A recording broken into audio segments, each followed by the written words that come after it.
पिछले एपिसोड में हमने देखा कि बहुत खराब तबीयत होने पर भी एक जैन महाराज साहब को दिया अपना वचन निभाने दादाश्री अहमदाबाद से कच्छ के छोटे से गांव हाला पर पहुंचे।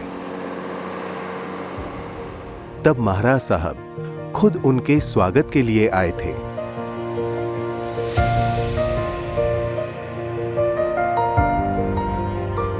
इसके बाद दादाश्री को एक सेठ जी के इस कोठी में ठहराया गया था।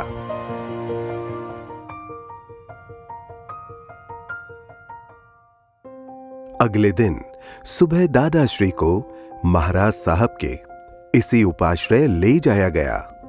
वहां महाराज साहब ने दादाश्री से एक पाट पर बैठने के लिए विनती की।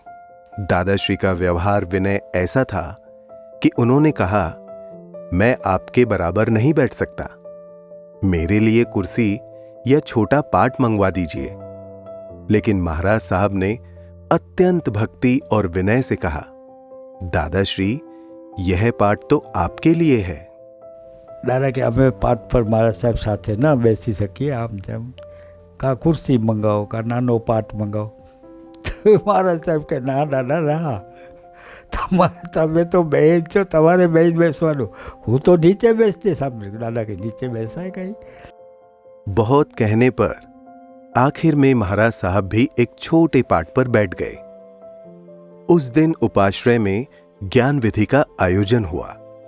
दादाश्री ने महाराज साहब से कहा, आज आपके अंदर वाले भगवान व्यक्त हो जाएंगे और फिर वे आपसे बातें करेंगे। महाराज साहब ने कहा, तो महाराज साहेबे कीधुं के दादा मने रामजीभाई थोड़ो परिचय आपेलो छे, ए उपरथी हूँ समझी सकूँ छूं के मारू आज कल्याणनो दिवस आव्यो छे। ज्ञान विधि के दौरान भी दादाश्री के दोनों हाथों में ग्लूकोज और दवाई की बोतलें लगी हुई थी। बहुत कमजोरी थी।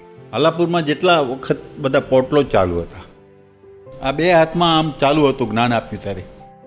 फिर भी उन्होंने 48 मिनट तक ज्ञान वाक्य बुलवाकर ज्ञान विधि पूर्ण की। लेकिन ज्ञान विधि के बाद समझाई जाने वाली 5 आज्ञाएं डॉक्टर नीरू बहन अमीन ने समझाई।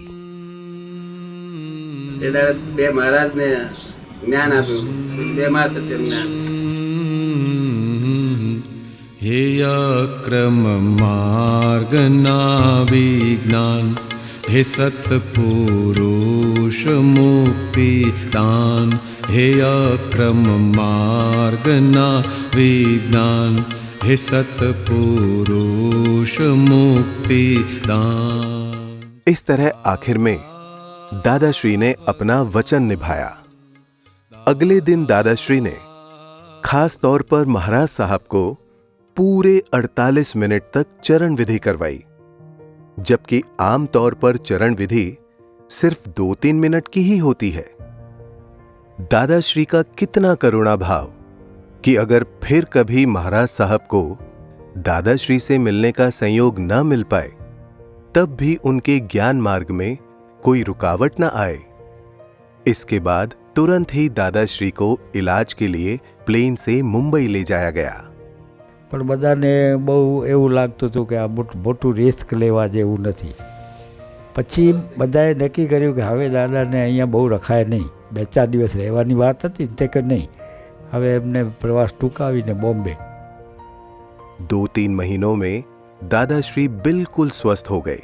तब एक दिन महात्मा खेतसी भाई ने दादाश्री को अपनी मानता की बात बताई। हालापुर में उन्होंने मानता मानी थी कि अगर दादाश्री की तबीयत अच्छी हो गई तो हम दादाश्री को लेकर अपनी कुल देवी आशापुरा माता जी के दर्शन करने फिर से कच्छ आएंगे। उनकी भावना और श्रद्धा की कद्र करते हुए दादाश्री महात्माओं के साथ फिर से कच्छ गए। साथ में थे कविराज श्री नवनीत भाई संघवी भी। दादाश्री के विशेष आशीर्वाद से उनके द्वारा कई हृदय स्पर्शी अद्भुत ज्ञान भक्ति पदों की रचना हुई थी और कच्छ जाते हुए रास्ते में भी उन्होंने एक नया भक्ति पद लिखा। कच्छ पहुंचकर सभी ने मंदिर में मां आशापुरा के दर्शन किए और महात्माओं ने उस भक्ति पद पर गरबा किया। मानता माने तेने सहयोग आपजो, प्रत्यक्ष दर्शन नो संयोग लावजो, दर्शन देजो अमने आशापुराમાં।